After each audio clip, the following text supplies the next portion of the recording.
But Jeff, let's get into it. Wow. Maybe wow is the perfect word for Sunday. Perfect. And let me tell you guys, as someone that is openly and vocally a critic of Dan Campbell, wow. I can get on that. I can support that. That was their first actual football game that they've played. They looked like an actual football team. That wasn't, you get lucky, other teams make more mistakes than you. That wasn't any given Sunday, any team can beat any team in the NFL. No. That was 60 minutes of damn good football. And I really believe this. That win was very similar to the Mel Tucker win against Michigan year one. That win was very similar to the Penn State and Ohio State wins for Jim Harbaugh this year. If you want to call it program changing, that you can get behind. I see what you're trying to build towards. I understand what you are trying to become. Offensive line centric, I think we all already knew that the offensive line was their strength. But this ability to plug and play any back, that's a compliment. Yeah. Cleveland, San Francisco, you have those two models. Dynamic tight end similar to San Francisco. Okay, I see it. You'd like better talent at wide receiver? Amon-Ra St. Brown is stepping up to the plate. Josh Reynolds has clearly been a very good signing. Jared Goff, efficient, 21 of 26, 3 touchdowns. No turnovers. That was a football game. Yeah.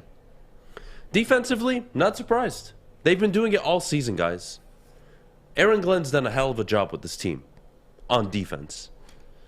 But it was the ability to put together a game plan for 60 minutes that totally threw off the Arizona Cardinals. That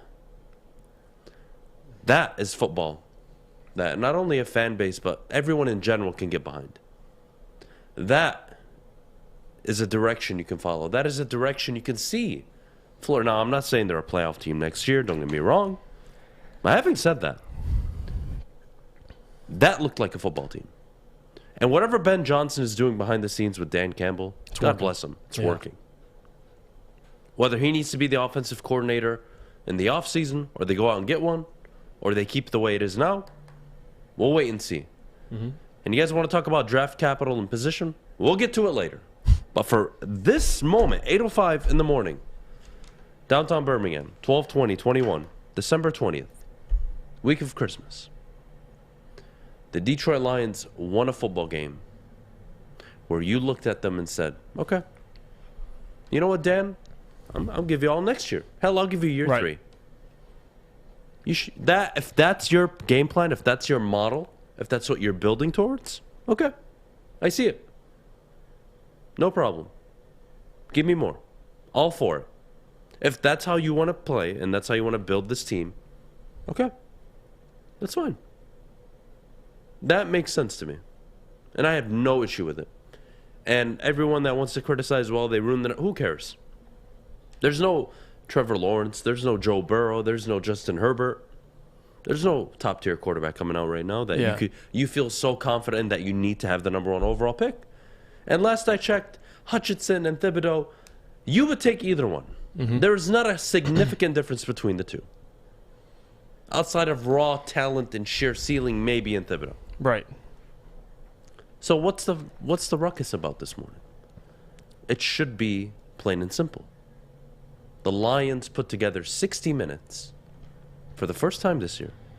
And for the first time this year, I think as a viewer, you saw what they were working towards. All year, all you heard was they're playing hard. At least they're playing hard. Well, what's the game plan? What's the scheme?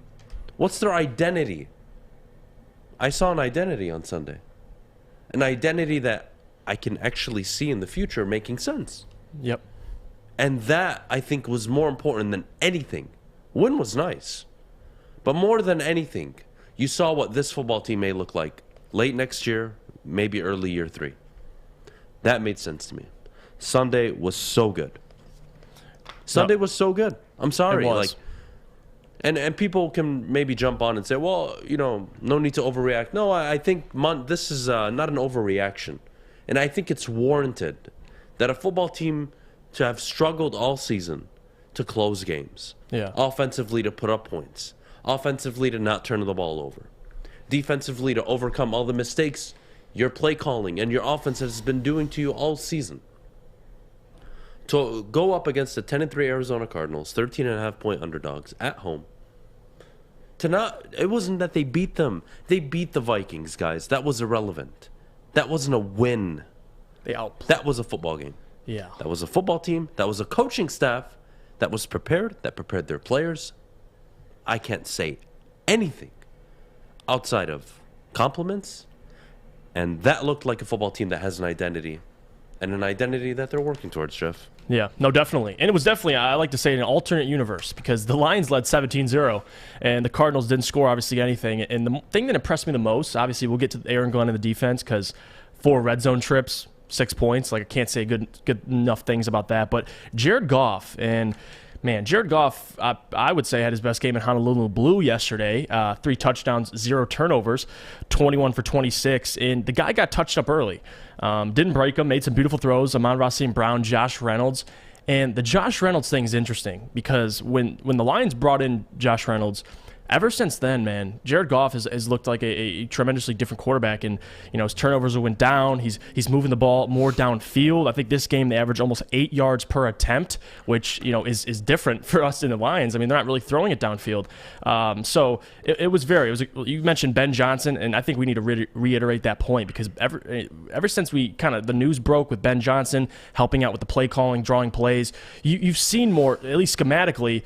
Jared Goff not only looked better, but they're taking shots downfield, and I like it. And defensively, they've bailed this offense out. They fumbled again coming out of halftime. They're up 17-0. It could take the whole momentum out of the game.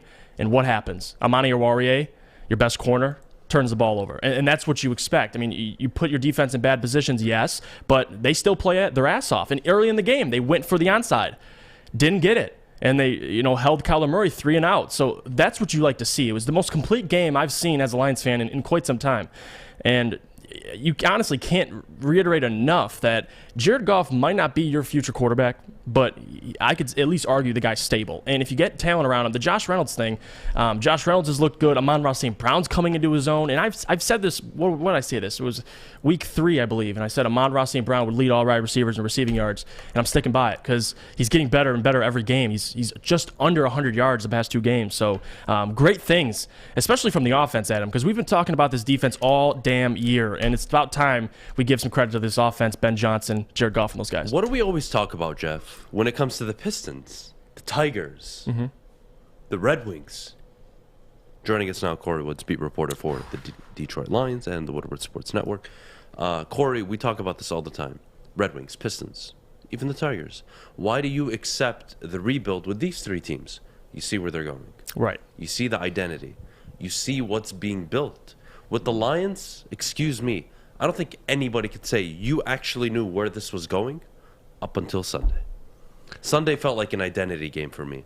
And that's the first time I was really like, you know what? I've always liked Brad Holmes. I always thought he had done a good job all year.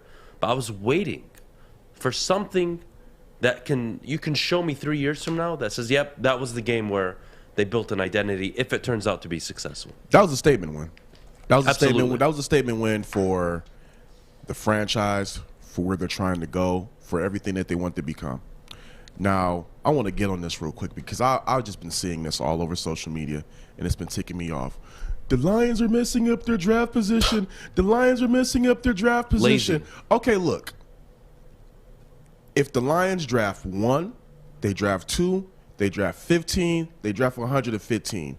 Brad Holmes' damn job is to go out there and find talent at whatever position they get. These guys are playing a violent game. They're not trying to go out there and hear you talking about tank. Some of these guys are out there. This is a violent game. Some of these guys are out there playing to either come back to the Lions next year, trying to get a paycheck, or they're auditioning for their next team.